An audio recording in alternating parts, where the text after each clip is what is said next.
Česká republika, malá země v srdci Evropy, se stala v posledních letech, zejména díky své pohostinnosti a snadné dostupnosti, oblíbenou a vyhledávanou destinací pro návštěvníky z celého světa. Její hlavní město Praha, které neustále pulzuje tisícihlavými davy turistů, je synonymem propojení historie, kultury a zábavy pro všechny generace.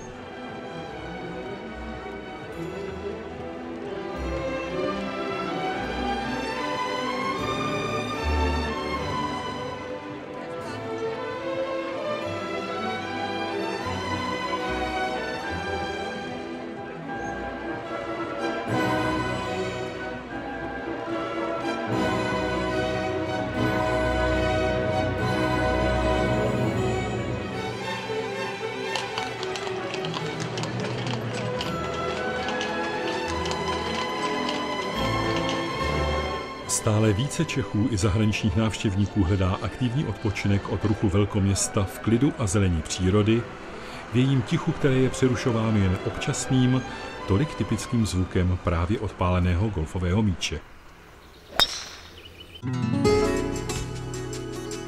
S počtem více než 80 golfových hřišť a s 60 000 golfistů se Česká republika řadí na první místo v rozvoji infrastruktury tohoto tradičního gentlemanského sportu ve východní Evropě.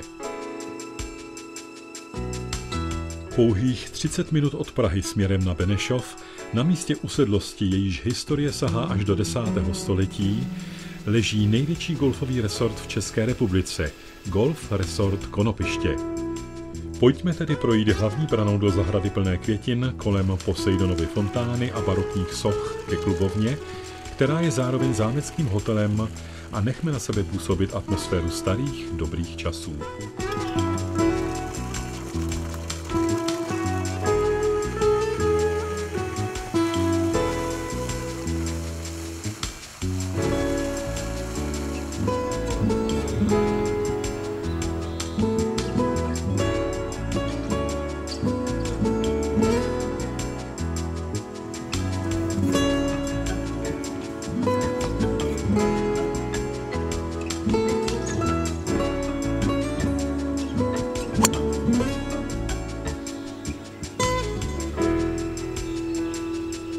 Více než 50 000 návštěvníků, kteří každým rokem na Konopiště přijíždí, nenechá nikoho na pochybách, jaké oblibě se golfový resort těší.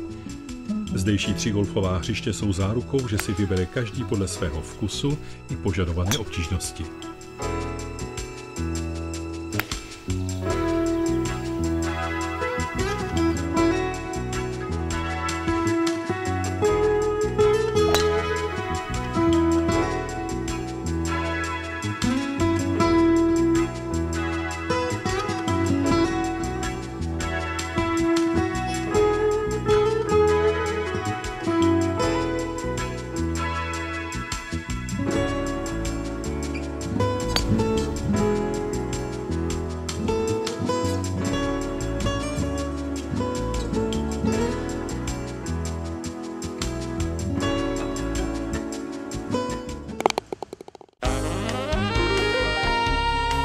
První z nich, hřiště Radecký Kors, pojmenované podle maršála Radeckého z Radče, slavného vojevůdce napoleonských válek, jemuž kdysi místní usedlost patřila, je starším ze 2 mistrovských hřišť.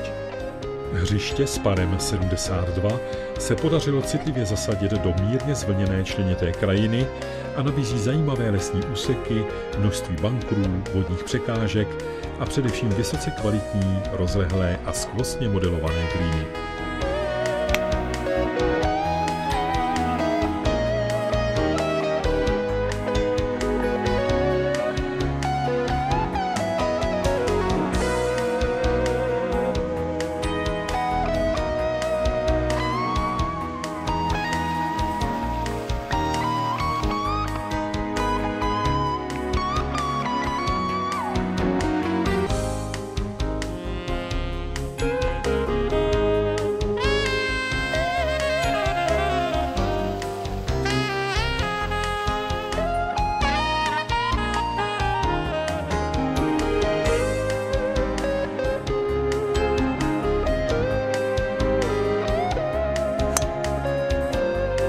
Nezapomenutelné výhledy do překrásné středočeské krajiny jsou jistě dostatečnou náplastí za ztracené golfové míče ve vodních překážkách na obávané třípadové jamce číslo 6 či ve vodním příkopu před jamkou číslo 18, která již mnoha golfistům dokázala, jak snadno se pár či birdie změní v bogy.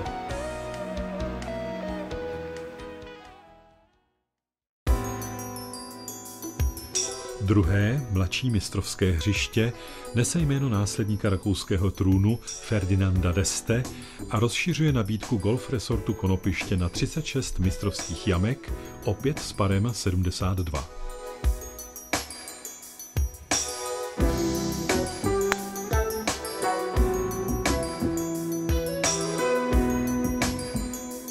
Jeho první devítka nás provede členitějším, částečně zalesněným terénem, aby nás v závěru zavedla k Signature Hole, jamce číslo 9, končící dominantním ostrovním greenem.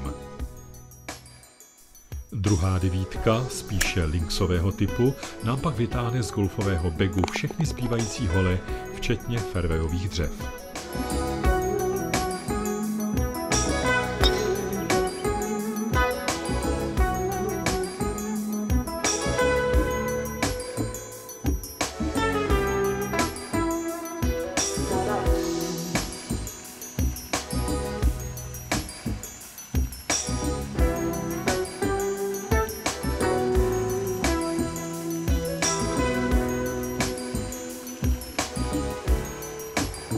Ovšem i široká veřejnost nebo ti, kteří si chtějí golf vyzkoušet poprvé, mají tu možnost. 9jamkový public course je totiž přístupný i hráčům bez zelené karty, lze jej využít pro trénink a je také velmi vhodné pro děti. Hoteloví hosté si zde mohou užít tzv. Unlimited golf. V blízkosti odpališť prvních jamek obou mistrovských hřišť i nedaleko veřejného hřiště se nachází driving range.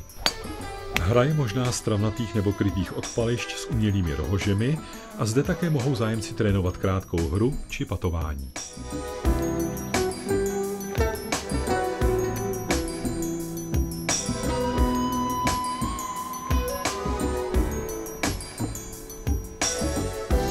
Hráči si mohou objednat i některou z golfových lekcí pod vedením profesionálních trenérů, členů PGA.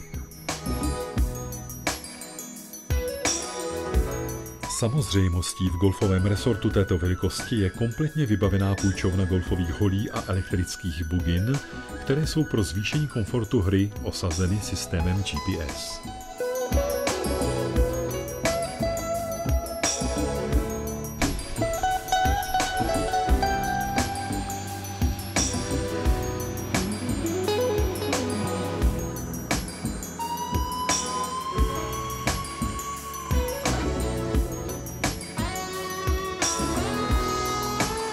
O komfort hry se na všech 3 hřištích stará největší tým greenkeeperů v České republice.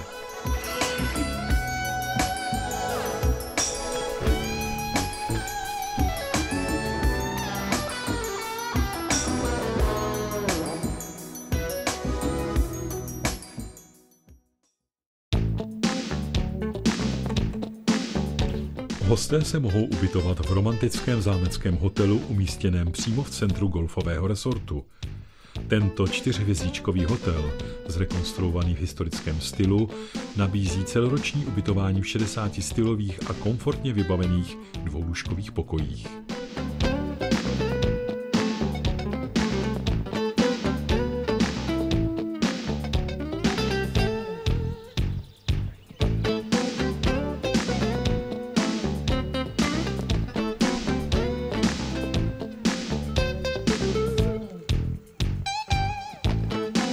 Hoteloví hosté parkují přímo před hotelem, ostatní návštěvníci mohou svá auta ponechat na parkovišti vybaveném stejně jako celý areál sofistikovaným kamerovým systémem.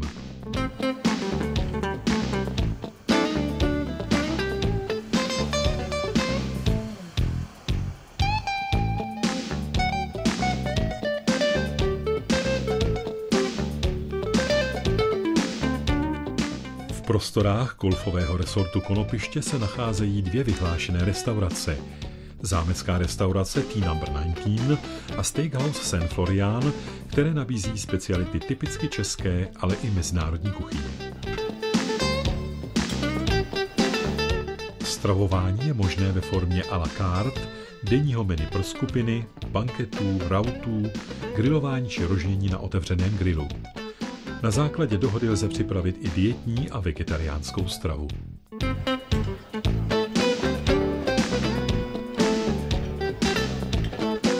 V přízemí hotelu se kromě recepce nachází též golfový pro-shop, kde mohou golfisté doplnit své zásoby míčků a týček nebo si vybrat z nabídky oblečení či upomínkových předmětů. Golfisté i negolfisté mohou dále využít řady doprovodných služeb.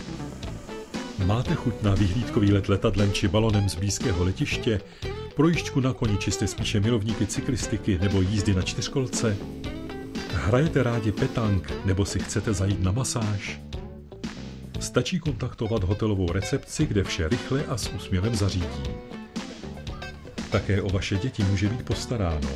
Mohou si pohrát na dětském hřišti nebo se nechat zaučit do tajů golfu pod dohledem zkušených trenérů. V průběhu roku 2013 bude pro návštěvníky resortu otevřeno nové wellnessové centrum, vybavené kompletním relaxačním programem, včetně speciálních kosmetických a lázeňských procedur.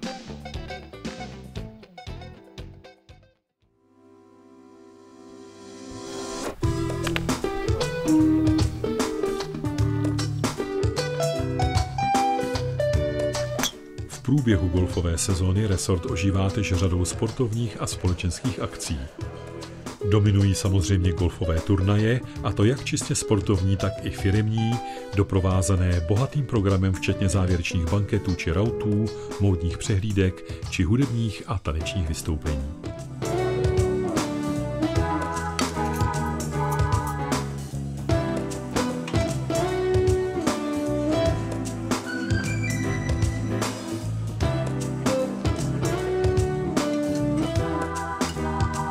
Pro uspořádání společenských setkání hotel nabízí stylové salonky v prvním patře zámečku.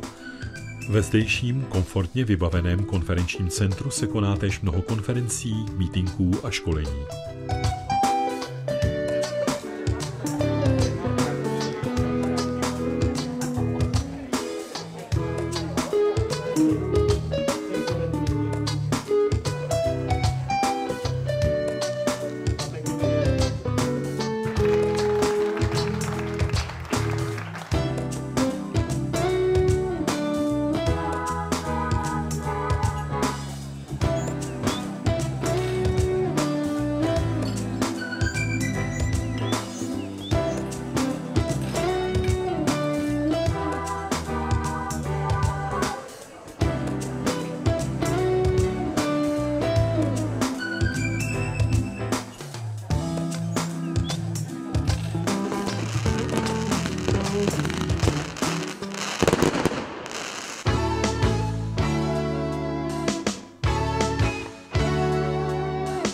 Loga a transparenty významných firem se zde střídají s tvářemi známých osobností z oblastí veřejného, kulturního či sportovního života, kteří si přijíždějí odpočinout a užít si golfového potěšení na zdejších hřištích.